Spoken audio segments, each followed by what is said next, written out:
Welcome to the Unstuck Podcast. I'm your host, Drew Cost, and today we got another round of questions. These three questions I know are going to help you out. The first one is, Drew, what can I really do to clarify my message? If you're watching, you see me looking down, I'm looking at the computer for the questions. Drew, how can I really clarify my message? This is one, I've done some videos on this in the past, but let's answer it. Let's answer it for the person and give them some clarity. Clarifying your message has to do with understanding who you want to serve and who you might potentially see coming to you already. I like to say your niche kind of picks you as well, probably a little bit more than you think. And some entrepreneurs may disagree with that, but let's explore that. Your niche is who you want to serve. It's who wants you to serve them more so as well. When I was fitness coaching, I used to think that my niche was going to be serving athletes. Quickly found out that was not the niche. It was usually serving women. And I had no idea that was going to be the niche because I had an idea that I was going to serve athletes this way, that way. But women who wanted to be stronger, wanted to box, gravitated towards my programs more. So I would have been crazy just to go ahead and dismiss that. With that being said, too, I didn't know at that time that as much as it looked as a cool thing, most people who were coaching in colleges and things like that weren't really getting paid much money, and they were getting paid so late because colleges, they usually don't pay on time. So like you don't just get a check every Friday. And I know that because I've known coaches who've coached colleges and it looked great from the outside, but then they were working like a dog all day, every day. So your niche kind of pitches you. If I were to go ahead and clarify my message and who I'm going to serve, I would think, does this person need what I have? Does this person desire what I have? Can this person pay me?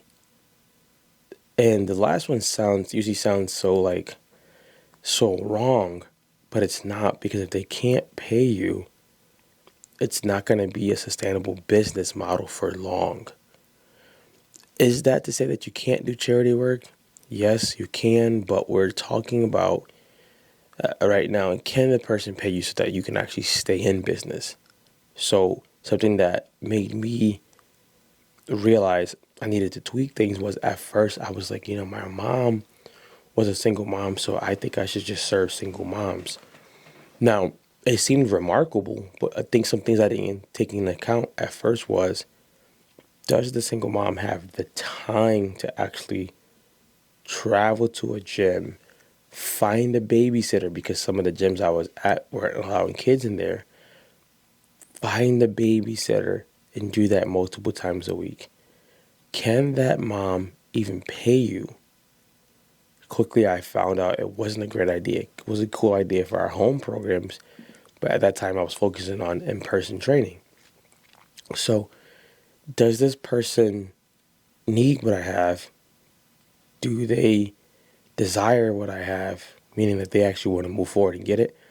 Can they pay for it? If they can't pay for it, then you might have to change avatars or change how you do it. The second thing I would do with clarifying the message is, what is the type of person? Not necessarily like just the age or the gender, but what is the type of person? I always tell people, I coach coaches, I coach leaders, people who are in front of people who are not scared to be in front of people. I don't want to coach someone they only do one-on-ones. I can, but I'd rather them take one of our products and work that. We want to coach people who want to do one-to-many, group coaching, things like that. So clarifying who is coming to you. Are people coming to you now, either in your DMs, asking you questions, your comment sections on your social media platforms? If people are coming to you, that's a good indicator who might be your audience, especially if they're ready to pay. I always say, make lead magnets so good that people wonder why you didn't charge for it. If people are biting at those, that's another hint as well. This can take time and this can change. This could also change based on the season of your life too.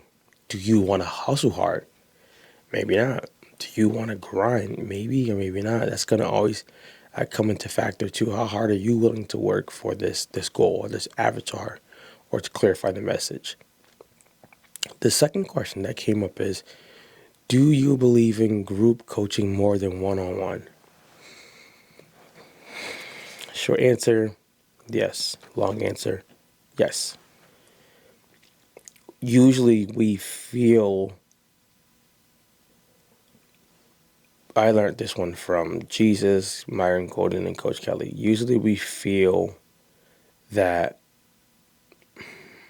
see how I can put it. Usually we feel that people can only learn through one-on-one, which can be very, very far from the truth. One-on-one does have its benefits and things like that, but I believe if people want to really grow, being in a community, being around other people will help more than just themselves. The reason why I say that is, number one is there's questions that you probably don't ask that these people are going to ask in the group coaching program. Number two, you are open to a new network. Number three, you get to actually be in a place where you probably could help somebody who's not growing as fast as you, or get some help from someone who's growing faster than you or ahead of you. So you have this place where you get to always be in a circle of people who are like-minded to grow, and you help grow. I think that's second to none. That's one of the greatest things that could happen, because when most people become entrepreneurs, they don't know coming into it how lonely it can get and how frightening it can be. So those alone, but for the coach also, if you've never coached a group of people on anything, you don't realize the energy changes when it's one-on-one in this group. And the person showing up changes too. If you have a couple people or more people, it almost ignites something inside of the teacher. With just one-on-one, the only example that person has of what you're teaching them is you, right? So you can be giving them testimonials and things like that, but they really only have you.